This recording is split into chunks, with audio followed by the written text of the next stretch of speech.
la radio más escuchada de Internet. Una nueva hora comienza en Argentina. Son las 11 de la noche. Los lunes a las 6 de la tarde llega Cine Versátil y más. La diversidad vista desde el cine y mucho más. Festivales de cine, estrenos, noticias y entrevistas. Conectate a Cine Versátil y más. Conducido por José Alirio Peña y producido por Juan José Díaz. Todos los lunes de 18 a 19 por Radio Sónica, la radio más escuchada de Internet. Comer rico, casero y saludable ahora es posible. Sí, con las viandas caseras diseñadas y elaboradas por la nutricionista Andrea Purita. ¿Querés más info? En Instagram busca Viandas Purita y empezá a comer saludable. Pedidos al 11 3273 5810. No dejemos de cuidarnos. Usemos siempre tapaboca. Mantengamos distancia. Elijamos espacios abiertos. Ventilemos lugares cerrados. Para más información, entra a buenosaires.gov.ar/coronavirus. Cuidarte es cuidarnos. Buenos Aires Ciudad. Sumate al Grupo Sónica, el grupo radial más importante de toda la Argentina. Hacé conocer tu producto o servicio. Comunicate por teléfono 4371-4740 o por WhatsApp 11-2262-7728. Sumate a la lista de auspiciantes de Grupo Sónica y llegá con tu marca a donde querés llegar. Convivir es cuidarnos. Legislatura de la Ciudad Autónoma de Buenos Aires. ¿Te encanta el arte independiente? El teatro, la música. Comunicación electrónica. Comunicación al instante. 11 22 62 77 28. 11 2262 7728. El WhatsApp de Radio Sónica. Todo el día comunicados. Ladies and gentlemen, welcome to the Moulin Rouge. Where's all my soul sisters? Let me hear your flow, sisters. Hey, sister, go, sister. Muy buenas noches a todos y a todas los que nos están escuchando en esta hermosa noche de 3 de diciembre de 2021. Hoy una noche muy especial porque, bueno, yo estoy desde acá, desde la radio, y Germán está por Skype. Muy buenas noches a todos. Germán, ¿cómo estás? Hola, Flor, ¿cómo andás? ¿Cómo Todo está? muy bien por acá. Me alegro mucho, espero que hayas disfrutado el viaje y que haya sido placentero. Hola Lore, ¿cómo estás? Hola Flor, ¿cómo están? Hola Jero, hola Dani, hola Julio, Hola, ¿qué tal? Un placer de estar acá, así que feliz y contenta de compartir otro programa. Me alegro mucho. Y por allá por España, ¿quién está? ¿Dani? Hola Daniel. ¿Qué tal, guapísima? Pues, oye, me preguntaba hace un momento, Lore, qué temperatura. Estoy a 5 grados, pero calentito en casa. Por lo tanto, muy, muy bien y con terribles ganas de recibir a Luis, un invitado excepcional, según me ha contado, y tengo terribles ganas de conocerlo. Hoy va a haber... Impresionante invitado tenemos hoy. Sí, hoy es un programa impresionante. Vamos a hablar de unos temas hermosos. Y para todo esto vamos a saber... ¿por qué y para qué hacemos este programa hoy? ¿Lore? En este programa vamos a tratar un tema controversial, quizás desde el nombre, ¿sí? Hablar de perversión, hablar de luces y sombras, por lo menos desata miles de opiniones e interpretaciones. Ese es el tema del programa hoy. El discreto encanto de la perversión y las sombras. ¿Sí?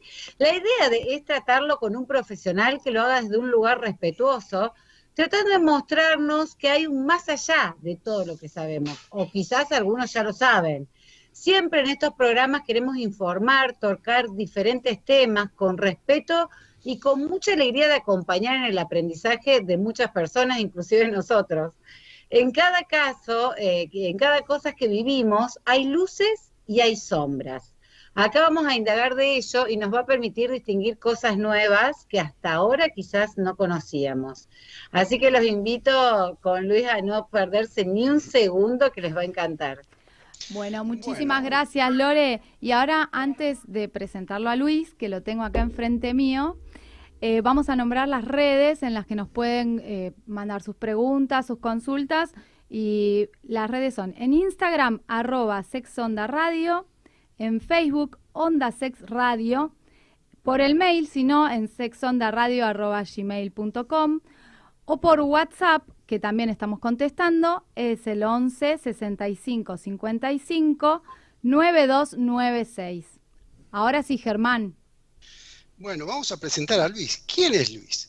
Luis es miembro fundador de la Asociación Argentina de Arte Terapia. Es integrante del capítulo de Arte y Psiquiatría del APSA, que el APSA es la Asociación Psiquiátrica Argentina. Es psicólogo y artista plástico bilingüe, español-inglés, especialista en arte terapia. Con 33 años de experiencia clínica y laboral, 16 años como arte terapéutica y 13 años como docente en su especialidad en diferentes instituciones educativas de formación de arte terapia.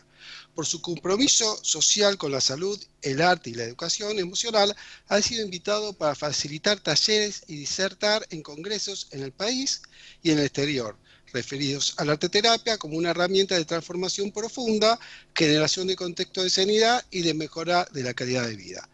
Ahora, si lo tendría que definir por su ser, yo diría que es un ser con gran corazón, amoroso, sabio, generador de contextos. Es esas personas que vas muy preocupado, vas con mucha ansiedad, o estás muy mal, o estás muy caliente como una chimenea, y él lo escuchás y te da paz. Es como dice Buda, más que 1000 palabras inútiles, vale una sola que otorgue paz. Y ese es Luis. ¡Bienvenido, Luis! Gracias, muchas gracias. Muchas gracias por esta introducción y por esta nota personal al final de la introducción. De eso se trata, de traer paz, ¿sí? Muy bienvenido, Luis. Gracias. Y bueno, Germán va a empezar con las preguntas, porque tenemos muchas preguntas, muchas inquietudes sobre este tema. El encargado es Germán, en este caso. Bien. Bueno, Luis, la primera pregunta que te voy a hacer es, vos tenés varios artículos que escribiste sobre el discreto encanto de las perversiones. ¿Cómo es esto del encanto, mezclar el encanto con las perversiones? Bueno, en realidad se trata de desmitificar un concepto o una etiqueta o una clasificación. Las perversiones sabemos que están definidas desde el psicoanálisis como conductas anormales en el acto sexual, que se desvían de lo que sería el coito, que tiene que ver con, bueno, lograr el orgasmo con penetración con una persona del sexo opuesto, y queda por fuera todo lo que pertenece a veces al juego previo o a ciertas variaciones que le dan como un poco de condimento a una relación sexual. Entonces, desde ese lugar, que me parece que es un lugar muy acotado y que después toma la psiquiatría y en el DSM-5, cuando vos lees la clasificación de los trastornos sexuales, están definidos como parafilias y hay una lista bastante extensa. Es como que se estigmatiza de alguna forma a todo aquello que no siga la norma. ¿Y quién establece esa norma? ¿Quién establece el consentimiento entre dos adultos que deciden experimentar algunas cuestiones para enriquecer su vida sexual? Es un acto íntimo, es un acto, como digo, entre adultos que consienten llevar a cabo determinadas prácticas. Entonces, lo del encanto pasa por mirarlo desde otro lugar, cambiar un poco la perspectiva y entenderlo como una forma de disfrutar el sexo. Y también la palabra discreto tiene que ver con, bueno, se trata de algo privado, entonces tiene que ver con, es algo discreto. Por eso el discreto encanto de las perversiones, verlas bajo una nueva luz. Qué lindo, qué buena definición, me encantó, me encantó. Ahora, yo sé que el sadomasoquismo entra, digamos, en las perversiones, en las perversiones sexuales. ¿Qué es el sadomasoquismo y cuál es el límite para pasar a la perversión? Si está consensuado entre dos personas, ¿qué es lo perverso en eso? Bueno, por un lado, digamos, son como las dos caras de la misma moneda, ¿no? El sadismo y el masoquismo. En uno, el sadismo, hay placer cuando se puede infligir dolor o hacer algún tipo de humillación hacia la compañera o el compañero sexual. Y por el otro lado, desde el lugar del masoquismo, la recepción de esas conductas produce placer, el sentirse humillado o el sentirse maltratado. La línea divisoria, digamos, que lo convierte en algo que sí merece atención clínica, un tratamiento psicológico tal vez, es cuando esto produce malestar en el sujeto y de alguna forma afecta todas las otras áreas en las que el sujeto se desenvuelve. Entonces se vuelve algo que de alguna forma lo tortura. Y en ese caso podemos sí ir más para el lado de lo que sería, bueno, una conducta perversa. Ahora, si las dos personas consienten en que van a jugar, porque acá es importante rescatar el aspecto lúdico en lo sexual, ¿no es cierto? Sí. Van a hacer un como sí.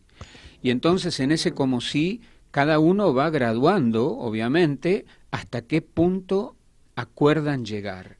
Y respetar que si el otro o la otra persona no puede tolerar cierto tipo de conductas, entonces, bueno, ahí se frena. Sí, se habla siempre de que hay una palabra clave en el sadomasoquismo que dicen esa palabra clave y hay que frenar. Exactamente. Fíjate vos que dentro del masoquismo sexual, por ejemplo, hay una variante que es la asfixiofilia. Casualmente, bueno, un paciente me contó que a él le interesaba mucho esta práctica y de hecho la llevó a cabo. Y claro, ¿cuál es el punto en el que el otro que tiene la bolsa de plástico sobre su cabeza, ¡qué impresión! Claro, sí, tremendo. Llega al orgasmo gracias a eso, y de qué manera se puede controlar para que no se pase del otro lado. O sea, hay conductas que sí son riesgosas y por supuesto acá tenemos que aclararlo, no es que, bueno, está todo permitido y se puede hacer de todo. Está este consentimiento mutuo, están estas palabras claves y está sobre todo el respeto con el que se hace. Si bien estamos hablando de sexo, es un acto íntimo que implica respetarse, ¿no? Sí, respetar lo que se acordó. Sí, sí, seguramente, seguramente. Exacto, la verdad que wow, los conceptos que estás trayendo cómo amplían lo que hasta ahora podríamos haber conocido, porque es así, es siempre eso, el respeto sobre todo. Y tengo una preguntita, Luis, ¿podrías contarnos qué es el voyeurismo y si se podría catalogar como una perversión? Mira, el voyeurismo es encontrar placer en observar, por ejemplo, a un otro desnudándose o teniendo relaciones sexuales con un tercero. Esto que tiene que ver con la pulsión escópica, con la mirada, se transforma, como decía hace un momento, en una perversión cuando la persona no lo puede controlar, cuando lo hace de forma compulsiva, cuando de una manera u otra esto le produce sufrimiento o un desajuste en las otras conductas cotidianas, entonces ahí concurre a consulta. Si no, podemos pensar que estamos en una cultura del voyeurismo. Desde que empezó la pandemia, todo se hace por cam. Entonces, desde las reuniones de Zoom, desde yo que atiendo a mis pacientes por Zoom o por Skype, a mis pacientes de arte terapia por Zoom o por Skype, que he dado clase durante 1 año y pico también por Zoom o Skype, también están estas formas en las que alguien que tiene un componente exhibicionista y que disfruta con ser mirado, hace una representación frente a la cámara web que un otro está mirando o varios están mirando. Entonces, digo, esta cuestión de la mirada yo creo que se agudizó durante la pandemia y llevó a que, bueno, ante la imposibilidad de abrazarse, de tocarse, de tener relaciones sexuales cuerpo a cuerpo, digamos, todo esto facilitó que empezaran a surgir estas otras cuestiones que sí están catalogadas como otra parafilia más por el DSM-5 o como una perversión desde lo psicoanalítico, pero aún así, si lo ponemos en contexto, vemos que obedece a una necesidad natural. De hecho, ahora que traes esto me hace pensar cuántas veces nosotros estamos mirando lo que hacen los demás en redes sociales. Estamos constantemente viendo a un otro qué hizo, qué no hizo, si publica, si se desnudó. Exactamente. Todo el tiempo lo estamos practicando. Sí. Por eso digo que es... Pero te agrego una preguntita, Luis, a esto que estabas contando. Sí. ¿El voyeurismo tiene que ver con que el otro no sepa que lo estoy mirando? Bueno, en realidad se toma de las dos maneras. Puede que el otro sepa y juega a que no sabe que está siendo mirado, ¿no? Qué loco. Que le da como un componente Morbo. extra, un morbo. Sí, esta es la palabra, digamos, que estaba faltando, ¿no? Un poquitito de morbo o ratones, ¿no? Sí. Y también por el otro lado, puede que realmente no sepa y entonces que está siendo espiado. Entonces allí, bueno, la persona que mira hasta donde aguanta, hasta donde puede y de pronto corta la cámara y bueno, después verá qué hace. Pero mucho tiene que ver con esto, con este juego, ¿no? De la mirada, de sentirse mirado, de sentirse observado, mirar a través del agujero de la cerradura, por ejemplo, ¿no? Que es algo que bueno... Espiar a través de una ventana. Espiar que no a través sepan. de una ventana, correr un poquitito la cortina. Fíjate que todo esto tiene un componente de excitación muy grande y ayuda al crecimiento de los famosos ratones, ¿no? O del morbo. Claro. El morbo, exactamente. Es morbo, tal cual. A mí me gustaría hacerte una pregunta, Luis, soy Daniel. Me gustaría hacer una pregunta ahondando un poco en la cuestión Boyer. Tú sabes que dentro, además estás en arte, dentro de la cinematografía está plagado de ejemplos de voyerismo, empezando por Buñuel para abajo, tal prácticamente un montón, ya lo sabes. Todas las películas de Buñuel tienen a alguien que está mirando por la cerradura, a alguien que está haciendo, una mujer especialmente que se está desvistiendo, Vale, lo dejo ahí para comentarte. Vamos a meter la idea del exhibicionista, porque si hay alguien que mira una cosa, es porque hay una exhibición del otro. Exacto. ¿Podemos hablar de eso? Vale. Sí, sí. Entonces, lo que quiero comentarte es cuál es más, quién más está rompiendo reglas, el que mira o el que se exhibe, porque podemos llegar a esas situaciones que estamos hablando de perversiones, pero que también podría decir que la perversión que se está generando estos últimos años respecto a lo que nos están ofreciendo las redes, lo que nosotros estamos buscando. Tengo, por ejemplo, pacientes que, oye, yo lo único que miro es artistas famosos desnudos y tengo una colección pues de 3.000, por ejemplo, ¿no? Es un voyerismo virtual, si quieres, pero me retraigo lo primero.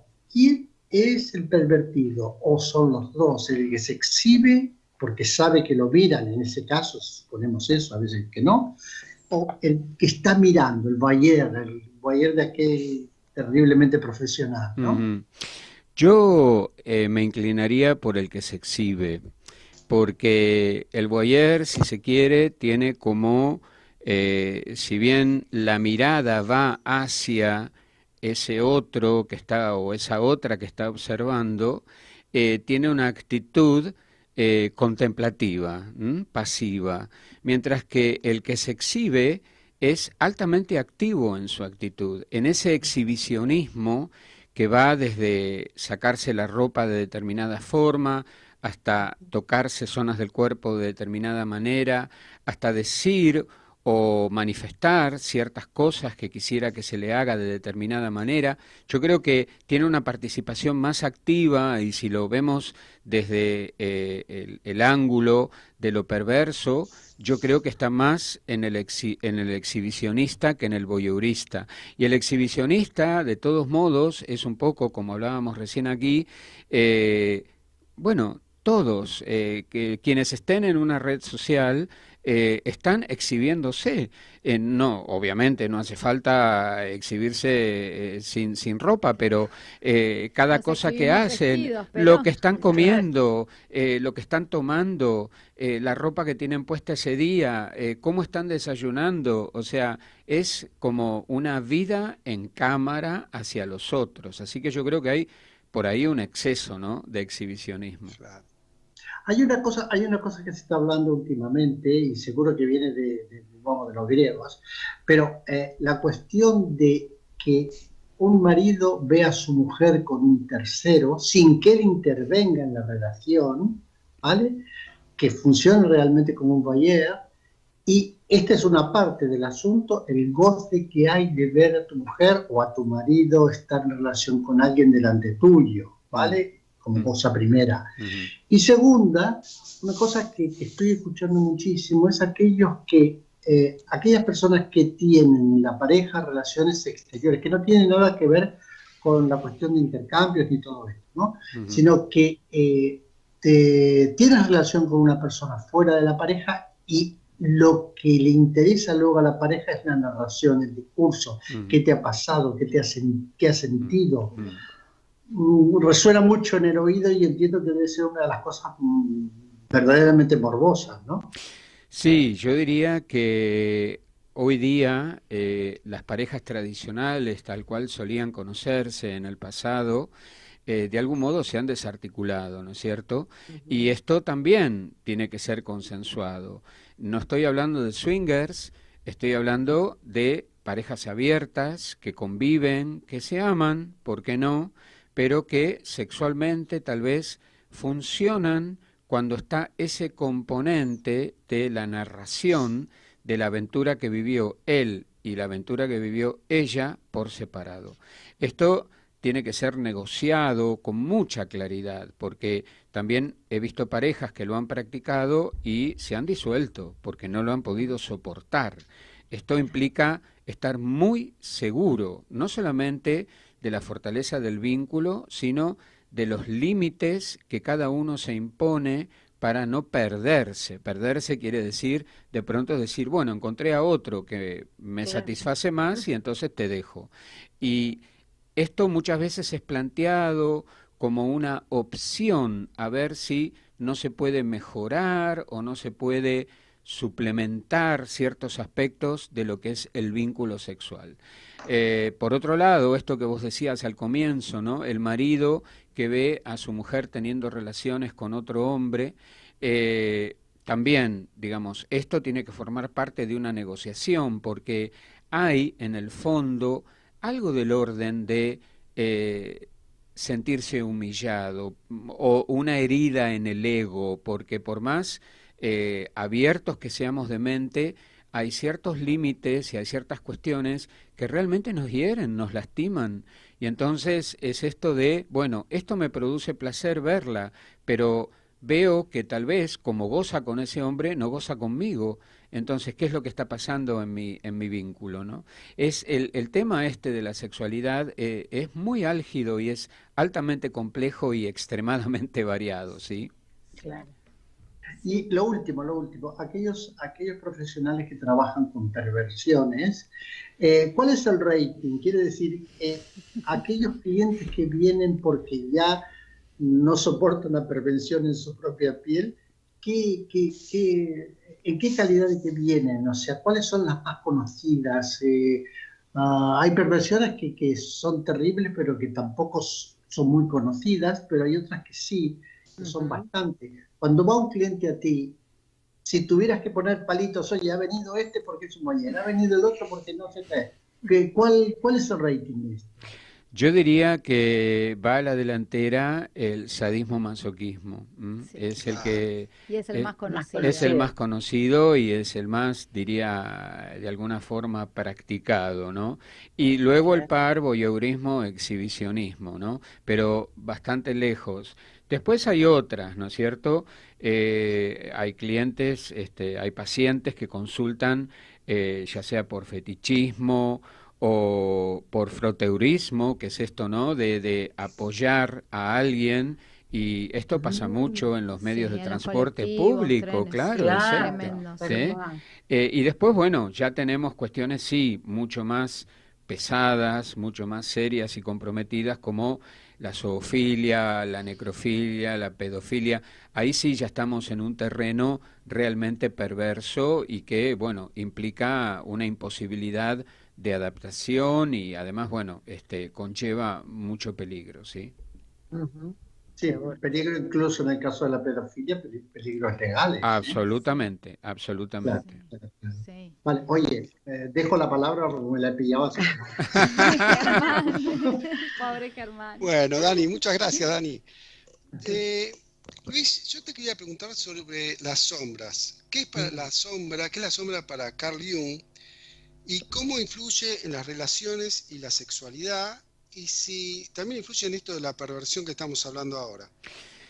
Mira, la sombra es un arquetipo junguiano que tiene que ver con todas aquellas cosas que a la conciencia le cuesta reconocer. La sombra empieza a Claro. formarse en los primeros años de vida, cuando por ahí se nos corrige algún tipo de conducta, eso no se hace, o eso no está bien, o eso no corresponde, y mucho de esto es reprimido y va a parar a la sombra.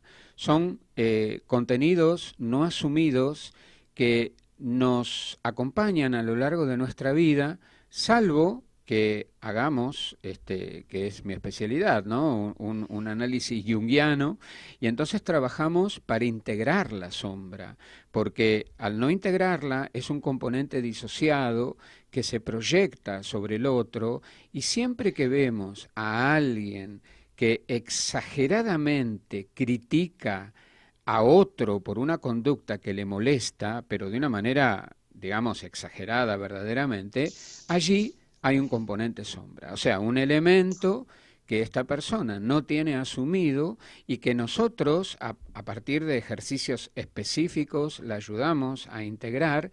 Y lo que yo siempre le digo a los pacientes, integrar la sombra no significa que te vas a volver eso que estás integrando. Es simplemente aceptar que eso que tanto rechazabas es parte tuya y te hace íntegro cuando la tensión que genera esta pelea entre lo que yo no quiero reconocer en mí y que está pulsando por salir, pero inconscientemente es proyectado, genera un malestar muy grande. Entonces, aceptar ese aspecto tuyo. Mira, yo siempre doy un ejemplo personal, ¿no? Que todos mis alumnos ya lo conocen. Hace un año atrás, yo volvía a mi casa y había un señor dejando que su perro orinara en el escalón de entrada de mi casa. En mi casa está mi consultorio y yo volvía y tenía un paciente. Esto fue antes de la pandemia. Entonces, claro, yo empecé a gritarle al señor, ¡ey, ey, ey!, ¿no? Para que realmente se diera cuenta, pero bueno, él se dio vuelta y siguió caminando con su perro y un niño que estaba con él. Entonces, cuando llego a la puerta de casa, lo corro hasta la mitad de la cuadra y como no se daba vuelta ante mi pedido de que por favor venga y limpie esto que ha hecho su perro, porque yo no tengo tiempo para hacerlo, lo tomé de la ropa. Lo tomé de la ropa y le dije, ¿qué pasa que no me escuchas? Entonces él dijo, no me pegue. Yo dije, no, ¿cómo te voy a pegar si yo no soy una persona violenta? Entonces, luego... Incapaz de pegar a alguien, Luis, vos. Incapaz. Totalmente incapaz, exactamente. No soy para nada violento. Pero en mi terapia descubro un aspecto sombra y que es un componente de violencia que no estaba asumida por mi conciencia. Entonces, cuando yo reconozco eso en mí, es como que la tensión disminuye y acepto eso como un componente más. Dentro de mis luces también están estos aspectos sombríos. Esto no quiere decir que yo voy a salir a la calle con un cuchillo o con un arma o que le voy a pegar a alguien, pero asumir que hay una parte mía que puede tener una reacción violenta, a mí ya me preserva de llegar hasta ese punto y gestionarla de otra forma. Hacer vos ya lo sabés, una gestión emocional de la ira, ¿sí? Entonces, asumir la sombra yo creo que es una de las cosas más importantes que nos toca hacer como seres humanos. Admitir esa parte oscura que está en nosotros y que hace ruido y que aparece en sueños, en fantasías, en determinados pensamientos. Hasta que no la integramos, no estamos tranquilos. Claro, todos tenemos sombra. Totalmente. Todos tenemos sombra y más de una también. Más de ¿cierto? una también, pero también hay que tener en cuenta que a la sombra también van a parar algunas cuestiones que no han podido desarrollarse durante la primera infancia. Por ejemplo, esas personas que a lo mejor tenían vocación por algo, pero que las condiciones bajo las cuales vivían no les permitieron desarrollar esa vocación, y eso quedó reprimido y quedó guardadito como un tesoro inexplorado. Que está ahí, que está ahí, no sabemos. Exacto. Wow. Y de pronto, a los 50, a los 60 años, eso empieza a pulsar para salir y encontramos personas que tal vez se jubilan y se dedican a hacer aquello que toda su vida no pudieron hacer, ¿no? Entonces, ahí tenemos el lado blanco, el lado luminoso o hermoso de la sombra. Ahora, te hago una consulta. Esto que vos hablas de la sombra, ¿se trata? O sea, ¿hay algún taller o algo que vos hagas para tratar la sombra, o sea, para poderla sacar? Sí. Yo ¿y cómo es? Desde el arte terapia lo hago. Wow. Son ejercicios. Uno de ellos se trata de pensar en tu parte luminosa, el otro pensar en tu parte oscura, luego tomar un crayón de un color para la parte luminosa, otro para la parte oscura, e intervenir en una hoja con ambas manos a la vez, expresando tu luminosidad y tu oscuridad. Ver si se tocan, si no se tocan, si se complementan, si ocupa más lo luminoso, si ocupa más lo oscuro. Y el otro es un ejercicio escrito donde hay una serie de preguntas que vos tenés que responder. ¿Qué cosas me molestan de los demás? Si yo tuviera que calificarme de alguna forma con una etiqueta, ¿cómo me llamaría? Todo lo que es el componente sombra. Y después lo contrapuesto. Entonces, por ejemplo, una parte sombra sería el profesor sábelo todo, ¿no? Yo lo sé todo y no admito que me hagan preguntas porque yo soy el dueño de la verdad. Eso, sombra. ¿Cómo sería si lo pensamos en su contrafigura? Sería, bueno, yo comparto mis conocimientos para que mis alumnos puedan avanzar de mejor manera en su aprendizaje, ¿no? O sea, es tratar de balancear, ¿no? Claro, para que no irse a los extremos. Claro. Exacto. Es un ejercicio escrito, más el ejercicio plástico anterior, más otros ejercicios arte terapéuticos que ayudan a integrar la sombra. Ok, y una vez que yo la veo, ahí ya puedo, como vos decís, llevarla conmigo, la sombra, y estar prevenido de que existe. Exactamente, saber que es parte mía. Y realmente todos somos una parte de luz y una parte de oscuridad. Si no, seríamos santos. Claro, no lo somos ninguno, nadie. ¿No es cierto? No somos Seguramente. Luis, ahí me surge una pregunta con esto de las sombras y de las luces que estabas comentando. En realidad me surgen dos. Una, pasa a veces que las personas que empiezan a trabajar con la sombra se van justamente a esa oscuridad y empiezan a verse como, wow, soy todo mal, porque empiezo a ver sombras y sombras que antes había negado, que antes no me permitía, entre comillas, verlas, y pasan, digamos, a una especie de autoestima baja. ¿Puede pasar eso, de empezar a trabajar con la sombra? Mira, puede pasar, pero eso lo prevenimos haciendo algunas puntuaciones específicas antes de trabajar con la sombra. Por ejemplo, ¿cuál es el grado de compasión que maneja esa persona? ¿Y qué piensa de la autocompasión? Porque si yo soy autocompasivo y entonces me reconozco en ese lugar y desde ese lugar me contengo y me amo, porque aceptar mi sombra no me hace eso que la sombra representa, no me hace un criminal, no me hace un violento, no me hace lo que fuere. Entonces, ese es el primer paso. Y esto es algo muy importante, y esto también yo lo trabajo generalmente desde el arte terapia a través de relatos, de producciones plásticas, de alguna psicodramatización o de otra técnica junguiana que se llama imaginación activa, donde vos dialogás con ese componente interno que está en conflicto en tu vida y a través de lo que ese componente te dice en ese diálogo imaginario y totalmente relajado, luego lo pintás o lo escribís o lo bailás o lo dramatizás. Entonces, antes de trabajar la sombra, abrimos este paraguas, que es el paraguas de la autocompasión. Claro. Y se trabaja también, esta era la otra pregunta, se trabaja mucho con esto de acompañar a que se acepte, a esa aceptación, porque no es, bueno, listo, lo acepto y ya, es un trabajito que hacen en este que estás comentando previo. Totalmente, y esa, digamos, yo creo que es una de las grandes tareas que tenemos los arteterapeutas, porque fíjate que arte terapia trabaja con todos aquellos contenidos que tal vez no pueden ser puestos en palabras, porque no nos atrevemos, porque la palabra no está disponible o por la razón que fuere.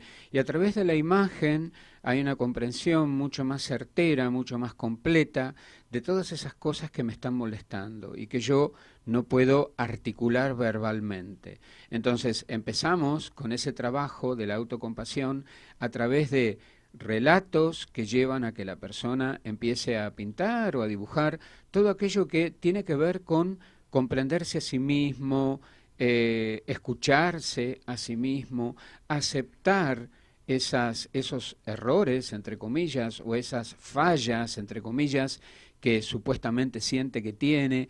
Todo esto previene que recaiga sobre la autoestima y la dañe. Al contrario, se trata de empoderarlos de alguna forma.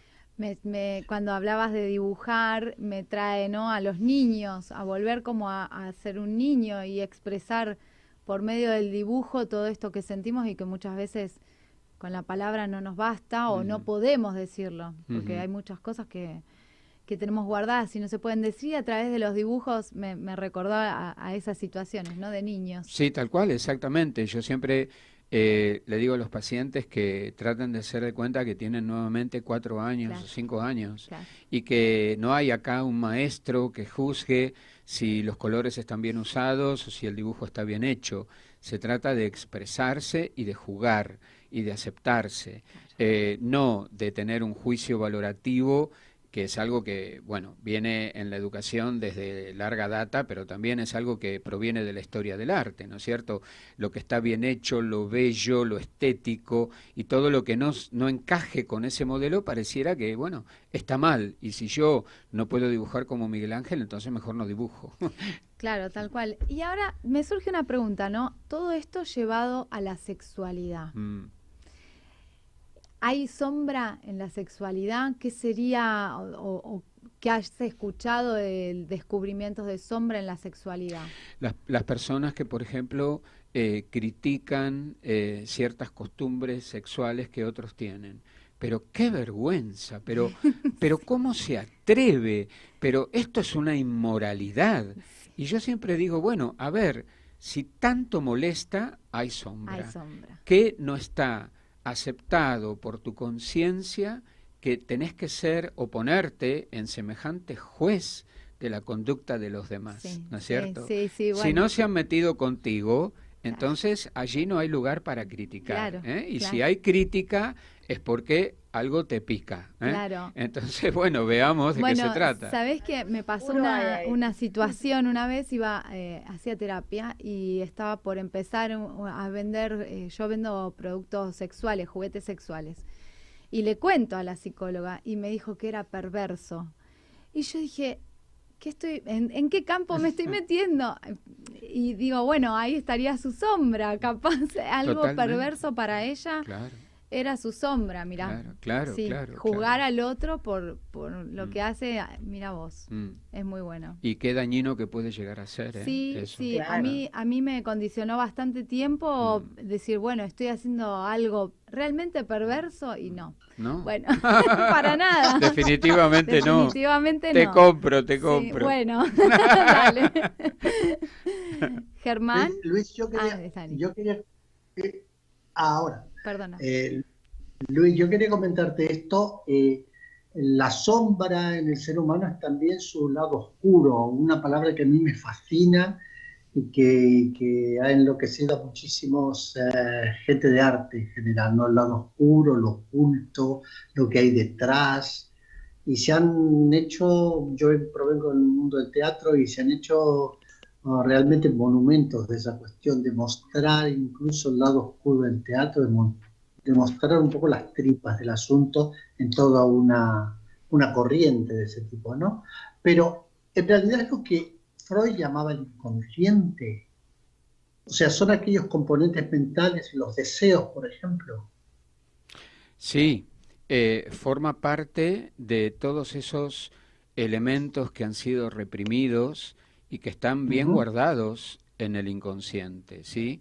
El tema es que por ahí, si lo pensamos desde una mirada psicoanalítica, tienen un peso respecto a la oscuridad que conllevan. Mientras que si lo miramos desde la psicología analítica junguiana, se toman como un elemento más de nuestra personalidad total. Por eso es tan importante el trabajo con la integración de la sombra o lograr que esos componentes inconscientes sean admitidos en el campo de la conciencia y no censurados o reprimidos, que es lo que ocurrió en primer lugar. Claro. Ya te entiendo, gracias. Luis, me quedé pensando en una cosa. ¿La perversión es transversal a todos los arquetipos de la sombra o hay un arquetipo que tenga más tendencia a la perversión? No, yo no creo que haya un arquetipo que tenga más tendencia a la perversión. Si tomamos los arquetipos junguianos, que no son tantos, o sea, todo es arquetipal y todo puede devenir en arquetipo, pero Jung se centra fundamentalmente en el puer eternus o el niño eterno, en el arquetipo de la madre, el arquetipo de la sombra, el arquetipo de la persona, que es la máscara, el arquetipo del ánima y del animus, que son las contrafiguras sexuales en el psiquismo del hombre y de la mujer, y el arquetipo del anciano sabio. Digamos, yo creo que todos tienen un valor que los hace casi iguales y cada uno de ellos representa un componente que tiene que ser explorado para que podamos ser más, no voy a decir felices, yo siempre digo lograr un bienestar psicoemocional óptimo, ¿sí? Sí, que perdure. Que perdure, exactamente. Luis, recién mencionaste el animus y el ánima. Sí. ¿Nos podés profundizar más brevemente sobre estos dos conceptos? Sí. ¿Y qué relación tienen con la relación humana y la sexualidad? Bueno, el ánima, que significa alma, es la representación en el psiquismo del hombre de lo femenino, llamémoslo lo eterno femenino. Y el animus es la representación en el psiquismo de la mujer de lo eterno masculino. El ánima es el arquetipo de la vida, es el arquetipo que rige los vínculos, es lo femenino, el principio femenino. El animus es el arquetipo del logos, de la idea, del pensamiento, del conocimiento, y va más allá de los vínculos.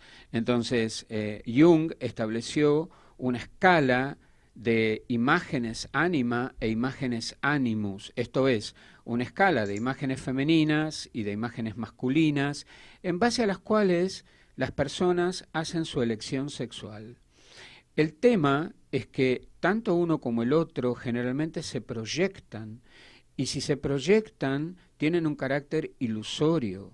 Entonces, ¿viste cuando escuchás que alguien dice, yo no sé qué le vio a esa chica sí, con la que se va a casar, sí, o yo no sé qué le vio a ese tipo con el que está, ¿no es cierto? Sí. Es muy común escucharlo. Bueno, tal vez lo que le vio es eso ilusorio, que de pronto un día emerge la imagen real y la persona dice, ¿con quién me casé? Estoy al lado de un desconocido. Esto es porque primó esa proyección. Y es muy sencillo, digamos, en el nivel más básico es la mujer, digamos, en su aspecto más físico y como dadora de hijos o generadora de vida, es un nivel, digamos, más bien básico. En el hombre es el hombre musculoso, como Hércules, por ejemplo, que se asocia a la imagen del padre proveedor, que cuida a la mujer que se queda en la casa, según los viejos modelos, planchando, lavando y cocinando. ¿sí? En un segundo nivel, que yo creo que es el que más se da, tanto en el hombre como en la mujer, se buscan caracteres que tengan que ver con aspectos de independencia, de autonomía, de romanticismo, de cuidado. Después ya hay un tercer nivel que tiene que ver con lo espiritual. Todo lo que es eros, ahí se espiritualiza. Y entonces Jung da como ejemplo de ánima, por ejemplo, la Virgen María, y en el caso de animus sería el docente, el sacerdote, el gurú, y finalmente un cuarto estadio que es la trascendencia, que serían las musas inspiradoras, tanto en lo masculino como en lo femenino. Entonces, en lo sexual, desde ya que juega muchísimo esto, porque vos podés estar proyectando ilusoriamente y desencantarte. Claro.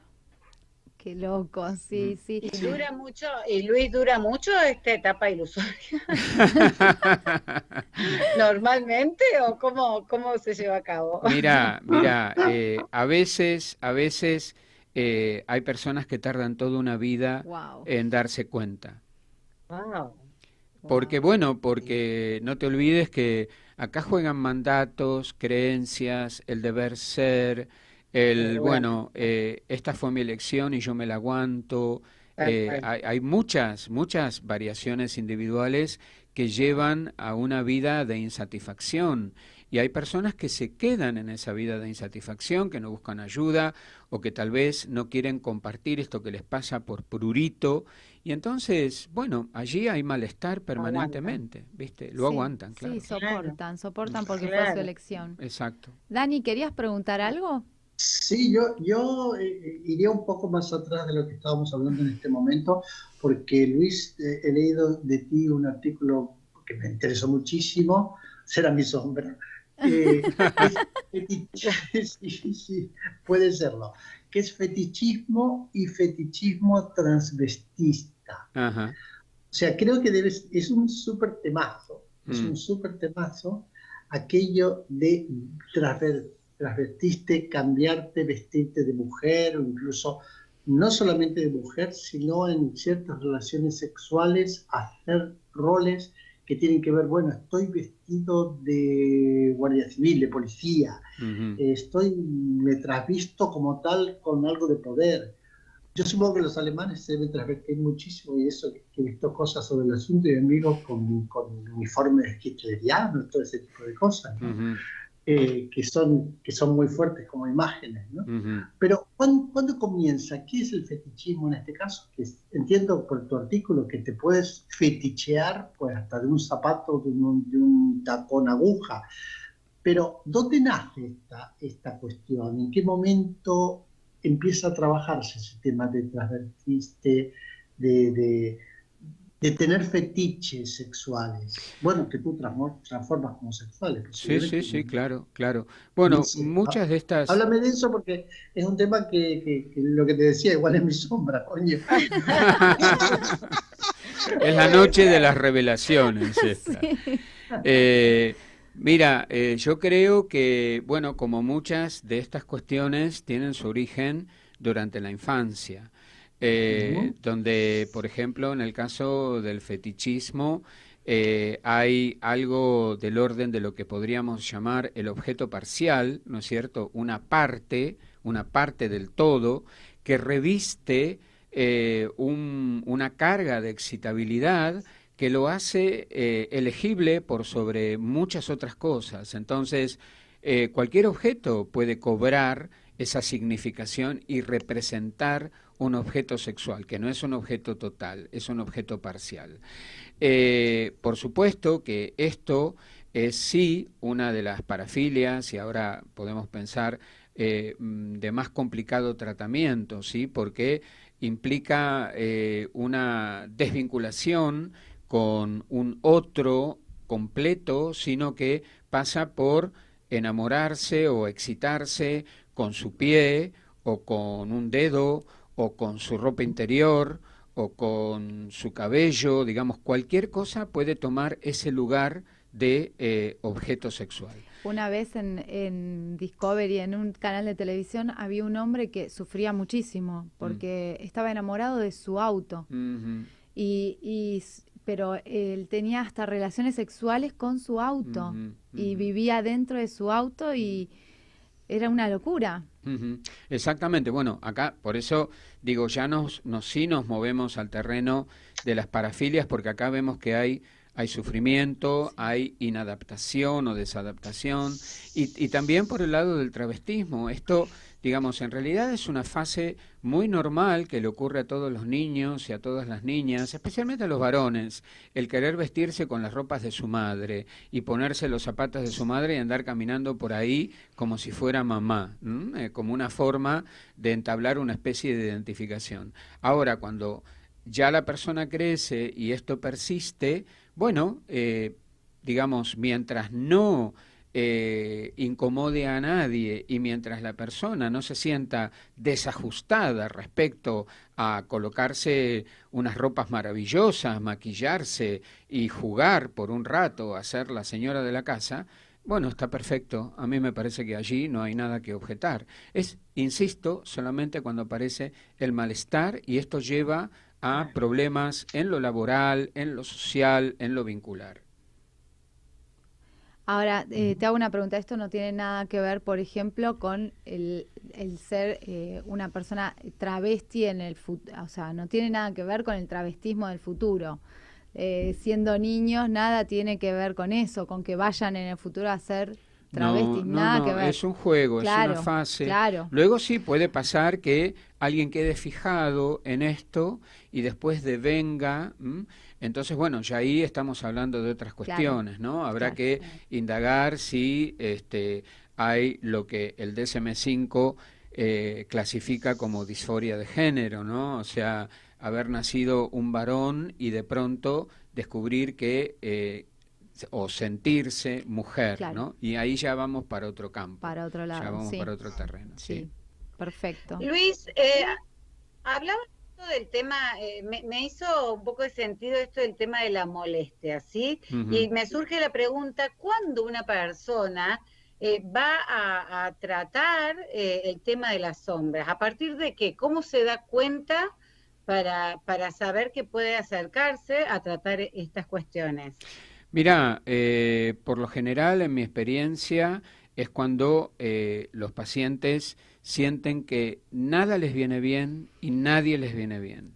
O sea, todo les molesta, en todo ven algo. Conformismo total. Claro, en todo ven algo, en todo tienen algo que criticar y no saben por qué les está ocurriendo eso. Entonces, bueno, ahí ya empezamos a abordar, como decía antes, con estos, en principio, ejercicios arte terapéuticos, y luego pasamos, sí, a algo realmente profundo para poder integrar todos esos aspectos. Pero la queja viene por el lado de todo me molesta, todo, no soporto nada y no soporto a nadie. Es bastante complicado. Es bastante pesado. Sí, claro. Bueno, chicos, yo les digo que acá Luis nos trajo su libro, Arte Terapia, así que primero lo voy a leer yo y después se los voy a pasar, me lo regaló a mí en principio, después se los voy a pasar a ustedes. Y Lore, ¿querés hacerle la última pregunta? Es la pregunta que hacemos todos los programas. Sí, gracias por el libro, o sea, que estamos que llegue a Córdoba, yo te comento que soy de Córdoba. No sé, voy a pensar. Es un programa federal, estamos en todos lados, e internacional, porque estamos en España también. Claro, exactamente. Bueno, para Daniel, le puedo decir en primicia que el año que viene, en mayo, entre el 11 y el 30, estaré en Madrid. Voy a presentar mi segundo libro de arte terapia, así que no sé en qué lugar estás, Daniel, pero bueno, si no estás en Madrid, te lo hago llegar a donde sea. Claro que sí. Vamos todos para allá. Te comento una cosa, Luis. Cuando supe de ti y supe que hacías arte terapia, me busqué una amiga de Mallorca, que es mi segunda, aunque soy primera nacionalidad argentino, segunda nacionalidad de Mallorca, y encontré una amiga que te tiene a ti adorándote, posiblemente ni te conoces, que estás en el Facebook, se llama Marga Durán, y ella trabaja arteterapia, pero muy siguiendo todo tu trabajo en general. Y me llamó la atención aquello de que las casualidades son casualidades. Y ya me apunto lo del año que viene a Madrid, por supuesto. Voy mucho. Acabo de vivir después de 11 años en Madrid, estoy en Barcelona ahora, pero viajo constantemente. Bien, bueno, oye, me llevo a Barcelona, no tengo ningún problema. Claro, ya está. Es más, apunta y nos vamos todos, Dani, hacemos el programa desde allá, no hay ningún problema. Yo encantado. Bueno. ¿Hacemos la pregunta, Lore? Sí, es una pregunta que tiene que ver con el nombre del programa, le hacemos a todos los entrevistados y queríamos saber para vos, ¿qué es tener sexo con onda, Luis? Para mí tener sexo con onda es tener buen sexo, conversado en principio para despejar algunas cuestiones, un poco indagando, bueno, ¿para qué lado vamos? ¿Cómo podríamos potenciar este encuentro, este intercambio energético, este encuentro vital o esta celebración del eros, porque es así como yo veo el sexo, no es una celebración del eros, de la vida, es algo que nos da alegría, que genera endorfinas. Entonces, tener sexo con onda es tener un buen sexo, prevaleciendo el aspecto de lo erótico, de lo vital que el sexo transmite. Buenísimo. Ay, genial. Muchísimas gracias, la verdad. Definición. Me encantó escucharte. A todos, ¿no? Creo que nos encantó escucharlo. Muy interesante. Voy a leer el libro, me voy a interiorizar mucho más en todo esto. Y ahora, ¿querés pasar tus redes? Decir tus próximos talleres o lo que estés haciendo hoy. Bueno, mis redes son mi página web, donde van a encontrar todo, digamos, artículos estos que han estado hablando esta noche, pero también un cortometraje que dirigí y escribí hace un par de años que se llama El amor es ciego, sobre la historia de amor entre dos hombres, uno de ellos es no vidente. Van a encontrar, bueno, hace 16 años que hago un programa de radio, desde hace 4 años dedicado a fomentar el teatro independiente, entonces van a encontrar videos de los reportajes, videos de reportajes que me han hecho, entre los cuales espero contar con el reportaje de esta noche, que todos mis alumnos estaban expectantes a ver qué dice el profe hablando del sexo, www.luisformayano.com.ar. Si no, me encuentran como Luis Formayano siempre, mi nombre. Y no es por una cuestión egoica, pero sino para que te ubiquen fácilmente, tanto en Instagram como en Facebook. Está en todos lados. Genial, muy bien. Genial. Bueno, y nosotros vamos a decir las redes nuestras. También nos pueden escribir en Instagram, @sexondaradio, en Facebook o @ondasexradio, por mail, sexondaradio@gmail.com o WhatsApp 11 65 55 50 92 96, perdón. Bueno, muchísimas gracias. Gracias a ustedes. Nos vamos a ir Gracias, con una... Luis. Sí, ahí los chicos te quieren saludar. Muchas gracias, Luis. Gracias, Germán. En el programa, y ojalá podamos repetir otros viajes como ya hicimos una vez. ¿Cómo no? Claro, donde digas, cuando digas. Vos sabés que mientras se trate de viajar, la valija la tengo siempre hecha. Bueno, podemos ir todos esta vez, Inviten nomás. Bueno, nos vamos a ir con un tema musical. Sí, nos vamos con el tema de Madre Tierra de Chayanne. Así que les agradecemos a todos nuestros sexonderos que nos hayan escuchado y nos estamos viendo o escuchando el próximo viernes. Muchísimas gracias a todos.